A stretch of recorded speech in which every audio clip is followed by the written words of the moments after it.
Kama unakumbuka vizuri, tulikuwa tumeshafika Lindi na tulikuwa tumeachana na yule dada, lakini katika kichwa changu mawazo yangu yote ni kumpitia yule binti. Je, nini kitaendelea? Mimi na wewe hatujui. Cha kufanya, karibu sana katika sehemu hii ya pili.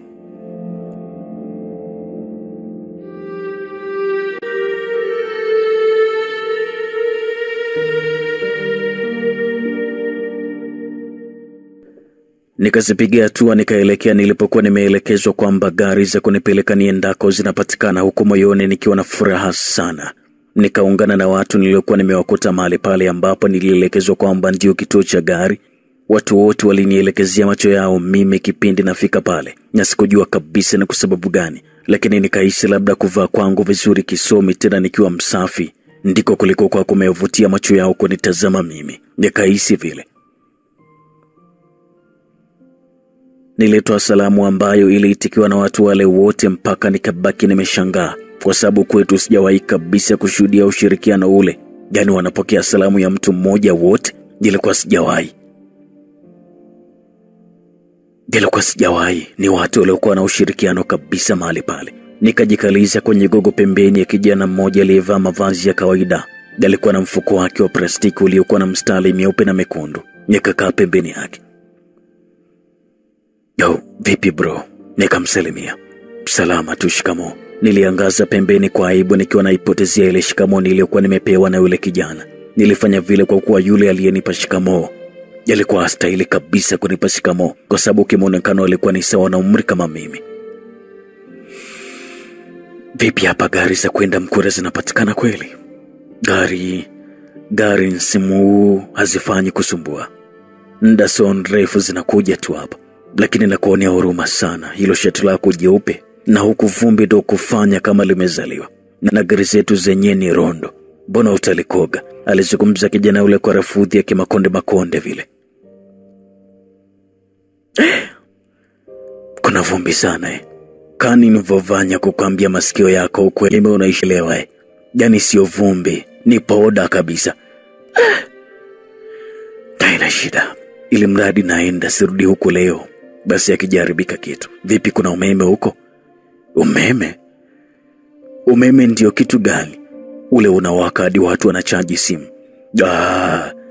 Unasemea nishati. Sio kule tunachaji kwa sola. Umeme unaisha halmashauri. Yaani ukienda Nkwela yenyewe huko ni giza tu. Labuda kufanya kibatari kuangazia usiku tu. Nilichoka kwa maelezo yale, kwa sababu kitu pekee kilichokuwa kinanifariji kwenda kule nilikuwa nawaza kukutana na umeme tu, kwa sababu umeme ulikuwa ni kila kitu kwangu. Niliwaza nitanyosha vipi nguo zangu na vipi nitachaji simu yangu ambayo ndio ilikuwa ni kila kitu kwangu. Nikabaki nimechoka kwa maelezo yale. Muda si mrefu gari aina ya Range Rover iliyokuwa imetapaka vumbi ikaweza kuwasili. Gari ile iliposimama tu, watu waliokuwepo pale kituoni waliokuwa wakisubiria wakakimbilia na kuidandia. Ilikuwa ni vurugu tupu. Sikuweza kabisa kugombania kwa sababu adha hiyo sikuwa nimeizoea kabisa. Nilikuwa sijazoea kabisa. Hata waliowahi kuishi mkoani Mara pia wanajua usafiri wa kwetu.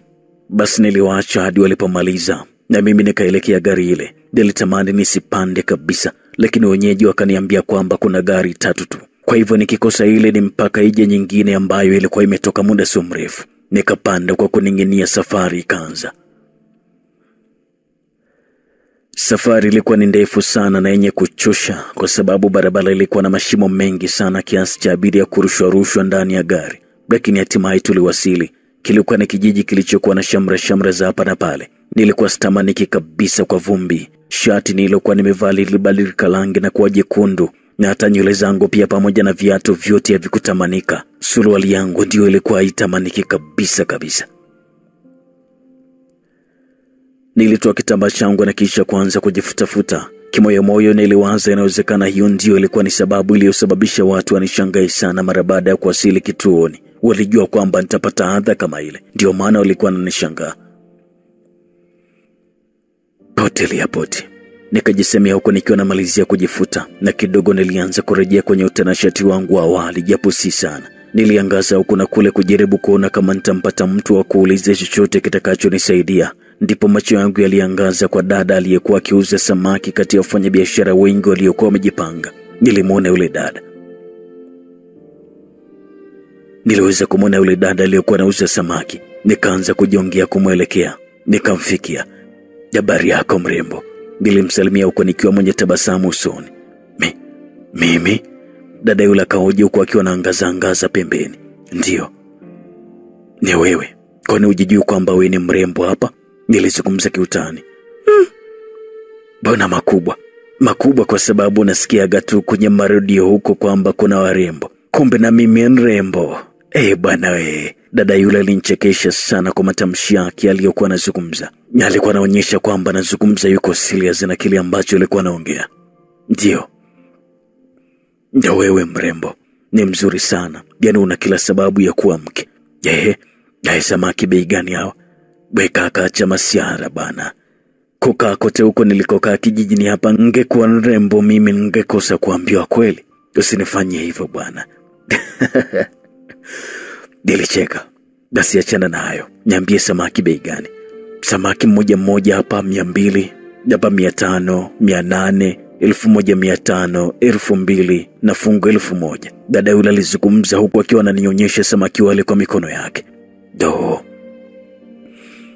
Hao ni samaki gani?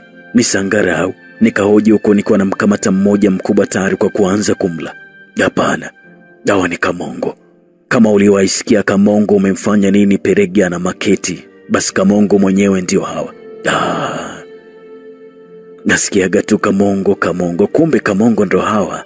Jaisi watamu sana. Nilizungumza huko kipande cha samaki kikiwa tayari mdomoni. Nilikuwa natafuna yule samaki tayari. Kipindi naendelea kumshughulikia samaki ule, ndipo nikaanza kuingizia shida yangu kwa yule dada. "Hivi dada yangu, hapa ofisi za halmashauri ziko wapi?" "Halmashauri? Ya. Umeona barabara hii? Basi unaenda moja kwa moja bila kukunja kokote. Utakutana na njia panda, basi mbele yako kuna jengo kubwa linafanya kukuangalia. Ndio hilo jengo la halmashauri." Alizungumza vile huko akiwa ananionyesha na kidole. "Umesema barabara hii?" Nikazungumza nikionyesha kule alipokuwa amenielekeza. Ni hiyo. "Basi shukrani sana mrembo wangu. Hivi unanidai bei gani vile?" Nikazungumza huko nikiwa natoa pochi yangu mfukoni. 1500. Nikatoa noti ya shilingi 2000 na nikampatia, na kisha kanirejeshia baki yangu na nikaipokea na kuanza safari. "Karibu tena Asante sana mrembo." Nikazungumza nikiondoka huko nikiwa namwacha akifurahia neno mrembo. Alikuwa anafurahia sana neno hilo. "Karibu sana kijana. Na pole sana kwa uchovu wa safari. Umetoka Dar es Salaam alizungumza mkurugenzi baada ya kufika ndani ya ofisi yake. "Hapana mkuu. Nimetokea Mugumu Serengeti." "No. Jaisi ni mbali sana. Ulianza safari lini?" Alizungumza kimshangao, lakini pia alikuwa anapekua kitu kwenye makabrasha yake. "Nilianza jana, nikawasili Dar saa 7 usiku, na asubuhi ya leo ndio nimekata tiketi ya kuja huku." "Jaisi pole sana." "Ndio hivyo. Hizo ndio changamoto za maisha, lakini yakijaribika kitu, maisha ni popote au sio?" Nikatikisa kichwa kukubaliana na kauli ile. Ndio hivyo.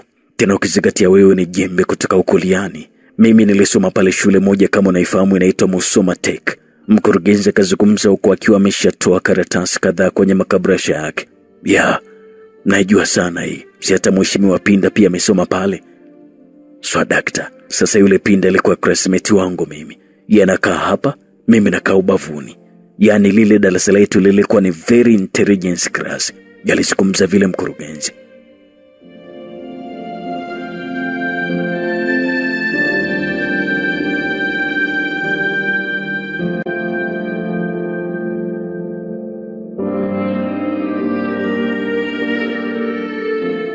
Naam. Na huu ndio mwisho wa sehemu hii ya pili ya